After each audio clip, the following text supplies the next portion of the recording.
ಅನ್ನೋದನ್ನೇ ವಿಚಾರ. ಇನ್ನು ಮತ್ತೊಂದು ಕಡೆ ರಾಜ್ಯದಲ್ಲಿ ಬರಗಾಲದ ಛಾಯೆ ಆವರಿಸಿಕೊಳ್ತಾ ಇದೆ.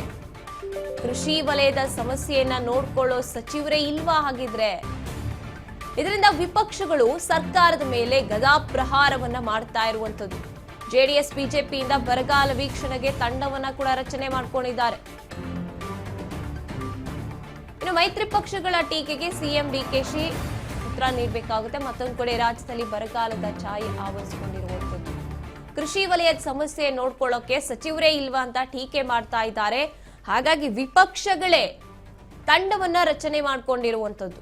ವಿಪಕ್ಷಗಳು ಸರ್ಕಾರದ ಮೇಲೆ ಗದಾಪ್ರಹಾರ ಮಾಡಿಕೊಂಡು ಜೆಡಿಎಸ್ ಬಿಜೆಪಿ ಬರಗಾಲ ವೀಕ್ಷಣೆಗೆ ತಾವೇ ಸ್ವತಃ ತಂಡಗಳನ್ನ ರಚನೆ ಮಾಡಿ ಎಲ್ಲೆಲ್ಲೆಲ್ಲ ಬರಗಾಲ ಈಗ ಆವರಿಸಿಕೊಳ್ತಾ ಇದೆ ಆ ಜಿಲ್ಲೆಗಳಿಗೆ ವೀಕ್ಷಣೆಗೆ ಅಂತ ತಂಡ ರಚನೆ ಮಾಡಿ ಹೋಗಿ ಬರ್ತಾ ಇದ್ದಾರೆ. ಈಗ ಮೈತ್ರಿ ಪಕ್ಷಗಳ ಟೀಕೆಗೆ ಸಿಎಂ ಡಿಕೆಶಿ ಗುರಿಯಾಗುವಂತ ಸಾಧ್ಯತೆ ಇರುವಂತದ್ದು. ಇಷ್ಟೆಲ್ಲ ಆಗ್ತಾ ಇದ್ರು ಕೂಡ ಈ ಕಡೆ ಮಂಡ್ಯ ಮೈಸೂರು ಭಾಗಗಳಲ್ಲೂ ಕೂಡ ಬರಗಾಲದ ಪರಿಸ್ಥಿತಿ ಉಂಟಾಗ್ತಾ ಇದೆ. KRS ನಲ್ಲಿ ಒಂದ್ ರೀತಿ ತಮಿಳುನಾಡಿಗೆ ಬಿಡೋಕೆ ಜಾಗ ಇದೆ ಅಥವಾ ನೀರಿದೆ. ಈ ಮಂಡ್ಯದ ರೈತರಿಗೆ ನೀರನ್ನ ಒದಗಿಸ್ಕೊಡೋದ್ರಲ್ಲಿ ವಿಫಲವಾಗ್ತಾ ಇದೆ ಸರ್ಕಾರ ಅಂತ ಕೂಡ ಅಲ್ಲಿನ